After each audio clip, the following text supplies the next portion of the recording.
تبقوا فاهمين يعني ايه عمليه انتخابيه.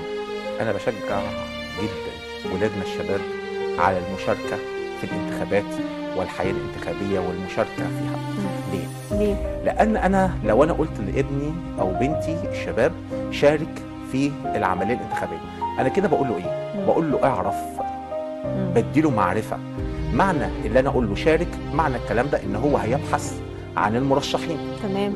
هيعرف برامجهم، بالظبط. هيعرف ايه اللي هو عايزه من كل مرشح. معلومات يعني. انا عندي المرشحين للانتخابات الرئاسيه، عندي مرشحين بيتكلموا عن امال مستقبليه وامال وطموحات، وفي عندي مرشحين او هو مرشح واحد هو سياده الرئيس طبعا هو بيتكلم عن فتره سابقه قضاها وفقره قادمه. طب انا عايز ايه من المرشح بتاعي؟